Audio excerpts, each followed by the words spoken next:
Thinking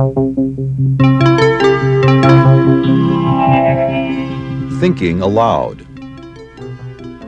Conversations on the leading edge of knowledge and discovery with psychologist Jeffrey Mishlove.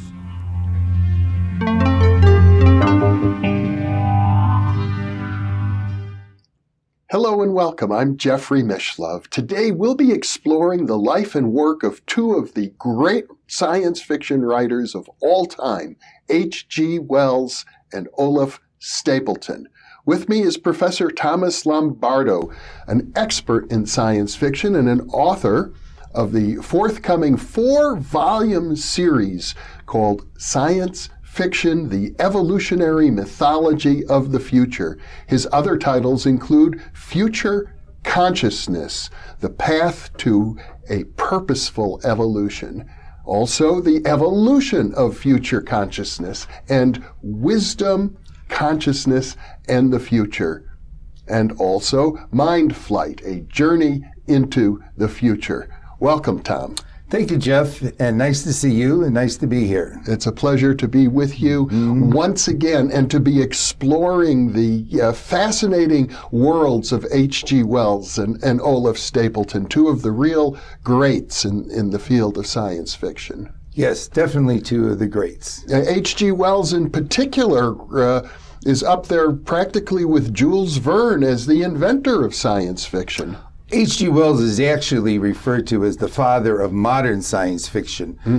Jules Verne came first, but the basic modern narrative stories, forms of stories that came to really influence science fiction, a lot of them did come from H.G. Wells. And he's usually referred to as the father, where Mary Shelley is often referred to as the mother of science fiction. Yes. And Wells, both Wells and Stapleton were scholars in their own right, besides being writers of fiction. Yes. In fact, H.G. Wells had an encyclopedic mind, studied history, studied biology, studied literature, studied political science and government. Olaf Stapleton had a PhD in philosophy, particularly in ethics, and was fascinated with astronomy, and was a poet, and was a rather religious and spiritual thinker and researcher as well, too. So both of them had extremely broad-based educations and were fascinated by pretty much all aspects of reality and all aspects of humanity. And I suppose we think of H.G. Wells, probably his great classic is The Time Machine. Yes. In fact, H.G. Wells wrote 5 great classics of science fiction in a very short period of time, beginning with The Time Machine and The Island of Dr. Moreau and The Invisible Man and The War of the Worlds and The First Men in the Moon. And he did those at a very fast pace, very early in his writing career. I know the radio version of War of the Worlds with Orson Welles. With Orson Welles, who was not related to him, by the way. No, but it created a sensation. Yes, it did, because the people, particularly around in New Jersey, believed that they were actually hearing real events. Yeah. And so there was some degree, perhaps exaggerated by the newspapers, of panic in the streets that the Martians, in fact, were invading us. Yes. So the whole notion of the invaders from Mars really goes back to H.G. Wells. Yes, he provides the classic example, the most memorable story of Martians invading the Earth. That isn't to say there were other writers, too, around the same time. They were also exploring the theme.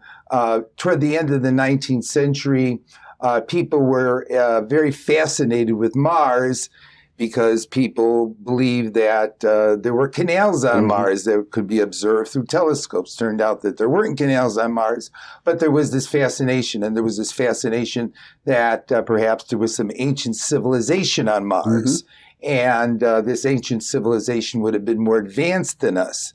And in War of the Worlds, what H.G. Wells did was basically turn the tables on Western civilization and Western imperialism and invent a more advanced civilization that had the intent of colonizing and conquering us with superior weaponry, as Westerners had colonized and conquered people around the globe for purposes of the spreading of their empire.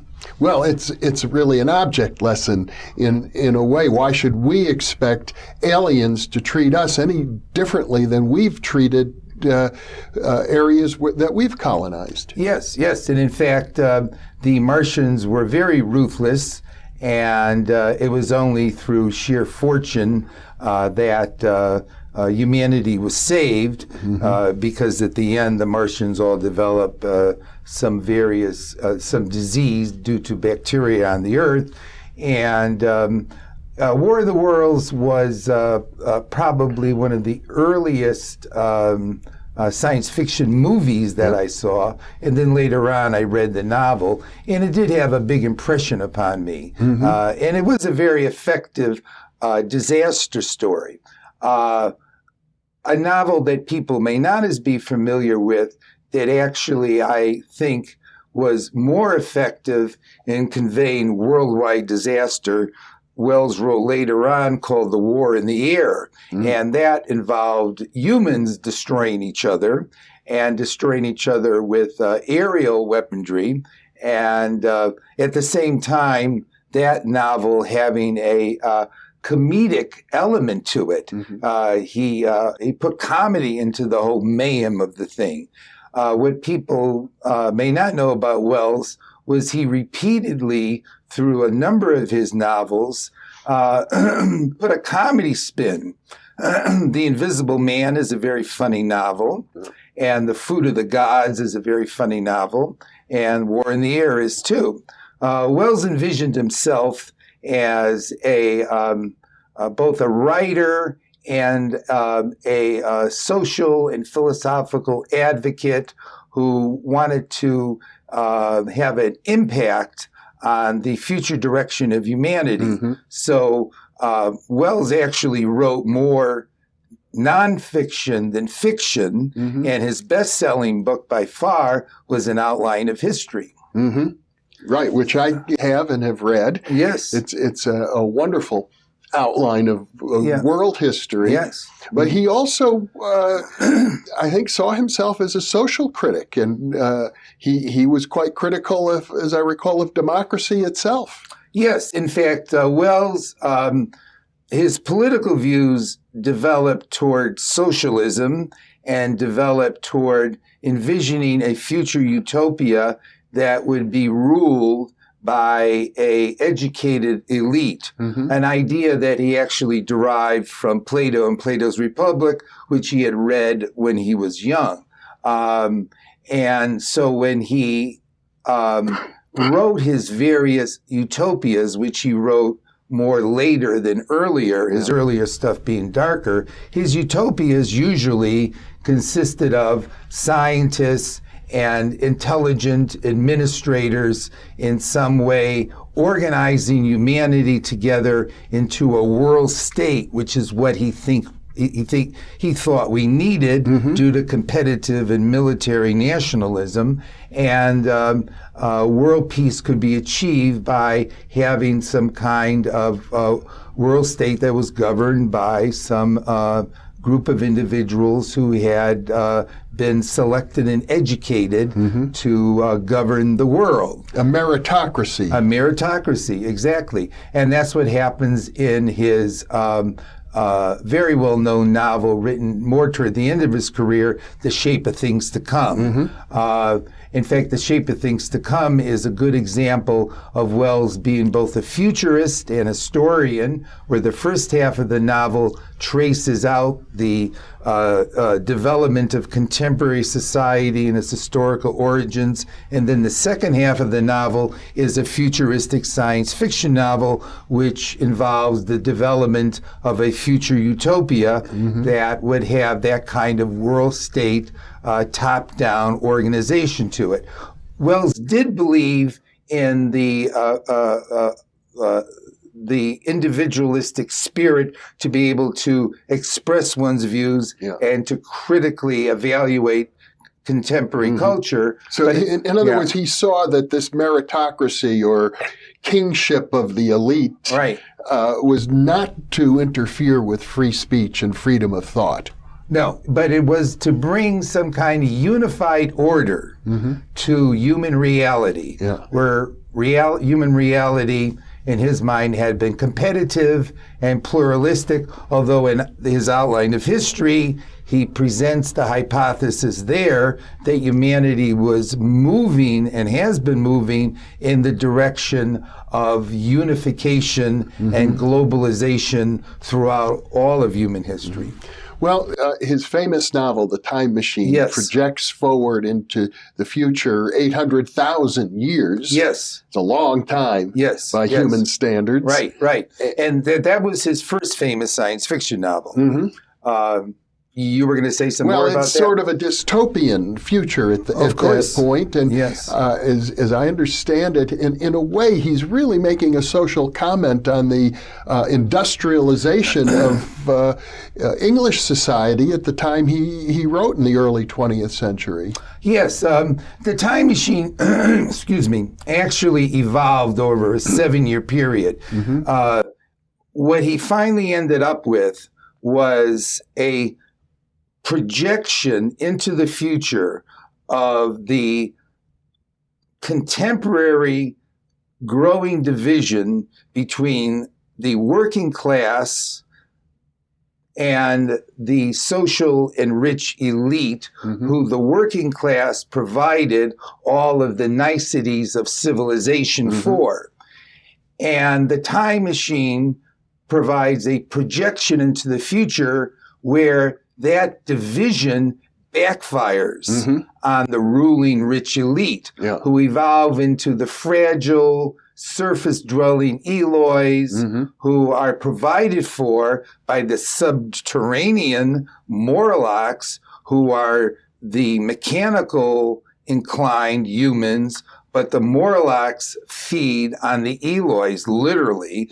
And so what we end up with 800,000 years in the future, if we are going in this direction, may be a society of frail and naive, pampered human cattle and cannibalistic, ugly subterranean humans. Now, I gather that that wasn't H.G. Wells' last word on the subject of the far distant future. No, it wasn't. Because after, when the time traveler leaves the world of the Morlock and the Eloys, he goes further ahead and he actually discovers several million years out what look like the descendants of the Morlock, who now appear like fuzzy little rabbits with human faces. And then he goes even further out, and no longer there appear to be any humans at all, but rather giant crabs and giant butterflies. And little by little, the Earth stops revolving, and the sun appears as a giant swollen red globe. And it is very bleak, to say the least, the conclusion of the Time Machine. But at the same time, it's very cosmic, because you're pulled out millions of years into the future, and looking back upon the present, it puts the present into stark relief and definition. You see how small and contextualized the present is in the context of this big, big picture of the future. And then he had other images besides that one. I'm under the impression, correct me if I'm wrong, that the shape of things to come was rather optimistic in that it suggested a kind of utopian near future that humanity is on the verge of all sorts of technological wonders and a relatively benign government of scientists, technocrats, a meritocracy that look very promising. It is. And Wells fundamentally was a utopian thinker. As I mentioned, his early stuff was dark, but then his later stuff was utopian. But Wells did say famously that during the period of World War I, that World War I was the war to end war. And he believed that, in fact, it would be, and he was a great supporter of the League of Nations, which came later on. And in the shape of things to come, there is a global war which occurs in the relatively near future, which he believes will lead to eventually this utopian reality, which he projects out about 200 years into the future. I might mention for the benefit of our viewers that in an earlier interview on the mythology of Armageddon and Doomsday, we refer to this notion of the war to end all wars. Right. And that expression comes from him. And he believed that, just like a lot of people have believed throughout history, that we would have some final world battle which would be so destructive and it would involve such a great cleansing that we would finally wake up and we would create a better world on the earth. But the problem with Wells' utopias, of which he wrote many, is the same problem that is in Plato's Republic, which is after we get there, now what do we do? They're static. Now, he was an evolutionist, and at a certain level, he understood that human history into the future is going to be dynamic and transformative, but in his writings, pretty much he leaves it in his different novels with this envisioned future ideal world. And the question then becomes, well, where do we go from here and what will follow this? Almost every utopian novel or movie that I've read or seen seems to have within it the idea that there's going to be something oppressive. At the end of the day, it's as if the heroes need to break free of utopia. The reason why utopias will appear oppressive is because they emphasize invariably the principle of social order. And secondly, they emphasize the notion of a state of perfection. And so we have a perfect social order, which of course will end up feeling oppressive. If one was to imagine a realistic utopia is going to need to have to address individuality, creativity, a lack of complete order, and it's going to need to be evolutionary. One will never get a realistic static utopia, nor one that is organized totally top down. Well, let's talk about Olaf Stapleton now. In comparison to H.G. Wells, his vision of the future extended not hundreds of thousands or millions of years, but literally billions of years. Yes. And Stapleton was a little bit younger than Wells, but the two of them knew each other. Stapleton, as I mentioned, received a PhD in philosophy, but instead of becoming an academic professor and writing scholarly novels, instead he had this inspiration to write grand narratives in which he could articulate his philosophy of existence, both of his philosophy of ethics and his philosophy of humanity and his philosophy of the universe. And Stapleton wrote what usually most people consider to be the most cosmic and expansive visions of the future that anybody in the West has ever written, in particular, Last and First Men, which runs out 2 billion years into the future, and Star Maker, which runs out a good 30 billion years into the future, and then actually jumps to an even higher level to the metaverse itself and the reality of the Star Maker. Which is in effect coming face to face with God. Exactly. Yes, exactly. Stapleton and Wells were both very critical of Western Christian religion, and they felt something different needed to replace that fundamental belief system.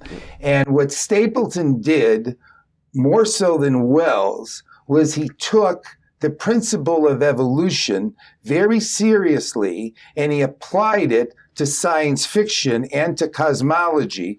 Wells definitely was influenced by evolution, but Stapleton was a thoroughgoing evolutionist, and so he saw humankind evolving through 18 different future species, involving both natural biological evolution and genetic engineering and technological augmentation and ethical evolution. And then he traces out in Star Maker the evolution of intelligence in the universe through the next 30 billion years, through various types of increasingly more encompassing societies and minds.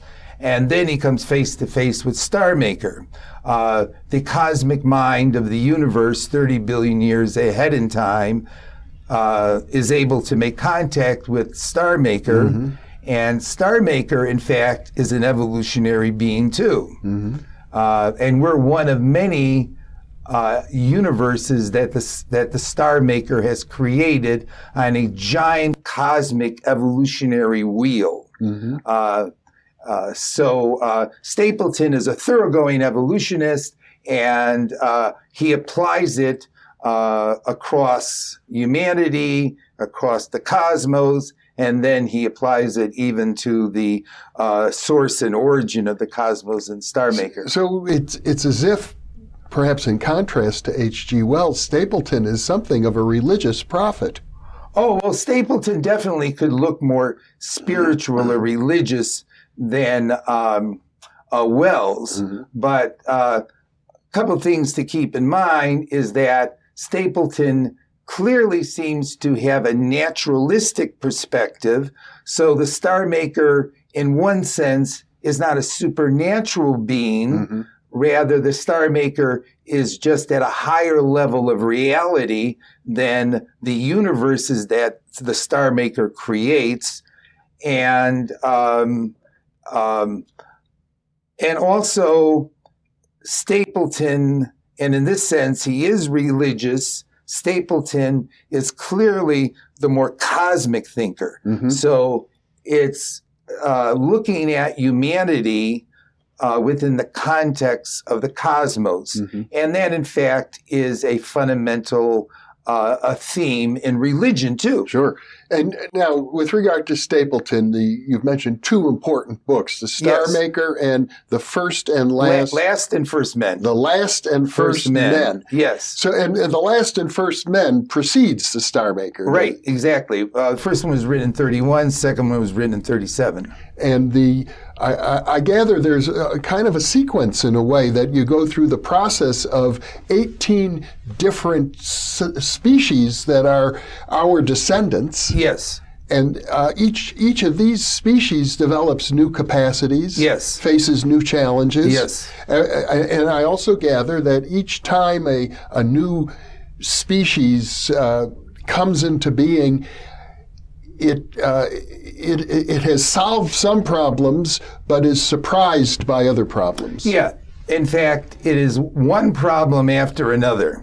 It is not a happily ever after scenario.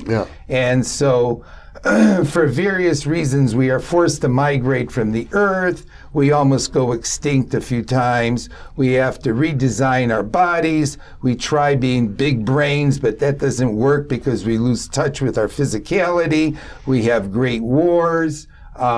We have to have a war with the Martians at one point along the way. And so Last and First Men is a series of struggles, problems, and then achievements. Sometimes the achievements occur through natural biological evolution. Sometimes they're purposefully orchestrated. And then in the final analysis, the novel has a bittersweet tragic quality to it, because the last and first men realize that in the last and first men, the last men realize that the end of humanity is coming. And on one hand, they have this philosophy that life should be appreciated for what it is, even if it someday ends and is finite. Mm-hmm. And yet at the same time, they also have this philosophy of life should go on, and death is tragic, and it's terrible that our consciousness will end, even though the last men live tens of thousands of years in their lifetimes. Mm-hmm. So there's existential dilemmas and problems all along the way for them. One of the issues in the last and first men is that as humanity evolves to different species, we become multisexual, not just two genders, but 64 That's genders. Right, yeah, 64. And these genders can come together in a way that forms a group consciousness. Yes, exactly. And Stapleton, in various ways through both those novels, Last and First Men and Star Maker, emphasized the theme of collective and communal consciousness. Mm-hmm. And when I said Stapleton was evolutionary, he was evolutionary not just at the physical, biological level, but at the social, psychological, and ethical level. Mm-hmm. So when he saw future evolutions, he saw them often as involving evolutions in the nature of consciousness and mind. Mm-hmm. So the last men were able to realize a unified global collective consciousness that is something that humans today obviously cannot do at all. And indeed, in Star Maker, the combined intelligence of the entire universe is able to reach a collective cosmic consciousness, a cosmic mind. Mm-hmm. Stapleton emphasized ethical evolution as part of the grand scheme of things, and he emphasized the possibilities of mental evolution. The last men have the capacity to move their minds through time and actually enter into the consciousness of minds of previous eras. Mm-hmm. And the beginning of the Last and First Men opens with an introduction by the author stating that the author is going to use a literary device, and the literary device is going to be, he's going to pretend as if this story of humanity's future is being told by somebody who lives at the end of time. Mm-hmm. And then there's a second introduction, and the second introduction says, the guy who's talking to you in the first introduction, he thinks he's writing this novel, but actually I'm communicating this story to him, and I am a member of the last men on the earth. Oh. So you begin with this little perplexity and puzzle. Stapleton presumably is the author writing it, but Stapleton throws in this little doubt, let's say, that maybe Stapleton was sitting there receiving messages from one of the members of the last men. A medium or a channel. A channel from 2 billion years in the future. Yeah. Well, he wouldn't be the first writer to have said that. Of course. But he uses that as a vehicle for telling the story of the future, but also for throwing a little both doubt and speculation into the reader's mind over whether or not beings of the future could indeed communicate to us through enhanced mental abilities. Mm-hmm. Well, and he may well have believed himself to be channeling something that was not from his conscious mind. Yes, and I have a futurist friend who does believe that Stapleton thought that. It's interesting to wonder about to what degree he might have believed that, because his mind was so expansive in scope. And as Arthur C. Clarke said, Star Maker is the most impressive work of imagination ever written. So Stapleton could set sail into levels of reality that we would find extremely disequilibrating. Well, for example, I gather that in the Star Maker, the consciousness of humanity expands out to the planet, to the solar system, to the galaxy, and to the universe. Yes, well, humanity disappears, remember, at 2 billion years.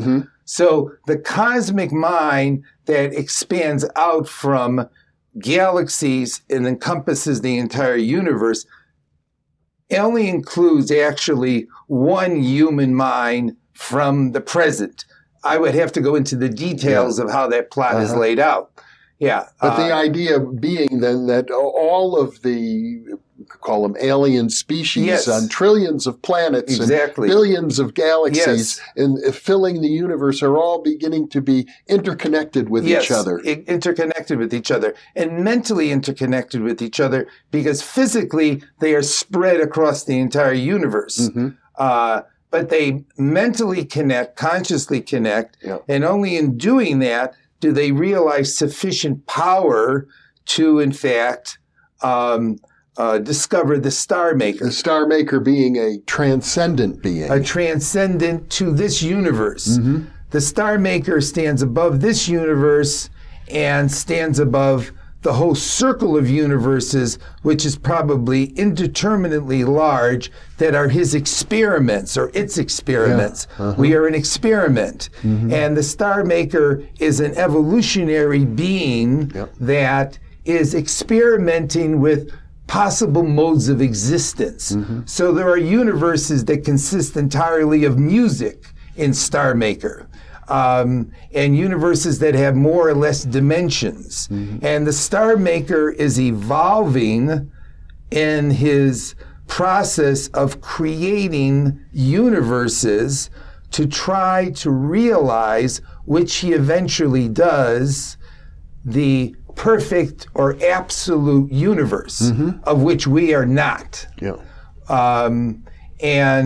So in the final analysis, Stapleton still ends up with a kind of cosmic absolute utopia, which is the perfect universe created by Star Maker, who has evolved through creation to make increasingly more evolved universes. So in the end, you could question Stapleton the same way you can question Wells, which is that both of them end up with this notion of perfection. And if they seriously entertained the absolute validity of evolution, they would probably go more in the direction of it's an endless story.